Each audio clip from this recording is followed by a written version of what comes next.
అదే RTV app వార్తల్ని క్షణాల్లో చదివే అవకాశం ఉంటుంది. ఒక న్యూస్ పేపర్, ఒక టెలివిజన్ ఛానల్ మీ చేతుల్లో ఎప్పుడూ ఉంటాయి. తోట త్రిమూర్తులకు సంబంధించి శిరోమండనం కేసులో బాధ్యతల తరపున పిపి సత్యనారాయణమూర్తి గారు అయితే బయటకు వచ్చారు. మనతో పాటు పిపి సత్యనారాయణమూర్తి గారు ఉన్నారు. సార్ చెప్పండి, ఏ విధంగా చూడవచ్చు ఈ కేసుని? ఏదైనా చట్టం ముందు ఎవరైనా ఒకటే, చట్టానికి ఎవరు అతీతులు కాదు.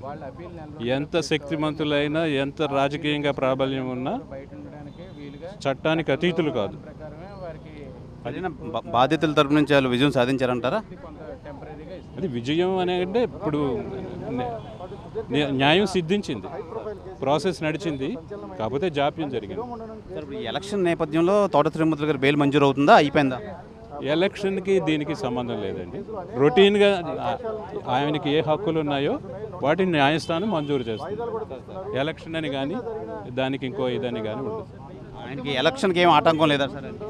అది చెప్పలేం. ఇంకా సాంకేతికపరమైన అంశాలు పరిశీలించవలసినవి చాలా ఉంటాయి. రిప్రజెంటేషన్ ఆఫ్ పీపుల్స్ యాక్టు ఈ జడ్జిమెంట్ అధ్యయనం చేస్తే కానీ ఆ వివరాలు చెప్పలేం. సార్, అదే అంటే 18 నెలలు కదా, 3 సంవత్సరాలు దాటితే హైకోర్టులో మంజూరు చేసుకోవాలి, లేదా ఇక్కడ మంజూరు చేసుకోవాలని చెప్పి ఒక వాదన అయితే వినిపిస్తుంది. ఏమంటారు?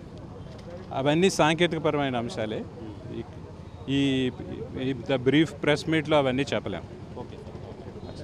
అయితే ఇది శిరోమండనం కేసులో తోట త్రిమూర్తులకు సంబంధించి బెయిల్ అయితే మంజూరు అయ్యింది. ప్రాసెస్ అయితే జరుగుతుంది. మరో అరగంట 30 గంటలు అయితే తోట త్రిమూర్తులు గారు అయితే బెయిల్తో అయితే బయటకు వస్తారు. అయితే 18 నెలలు కావడంతో ఇది ఇక్కడే బెయిల్ మంజూరు అవ్వడం అయితే జరిగింది. అయితే ఇది 3 సంవత్సరాలు పీరియడ్ అయితే దాటితే మట్టుకి హైకోర్టులో తీసుకోవాల్సిన నేపథ్యంలో ఇదైతే 18 నెలలు కావడంతో తోట త్రిమూర్తులు కొంచెం ఊరటనే చెప్పాలి.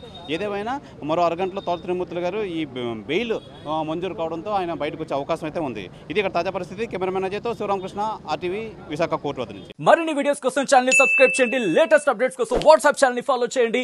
అండ్ లింక్ డిస్క్రిప్షన్ లో ఉంది.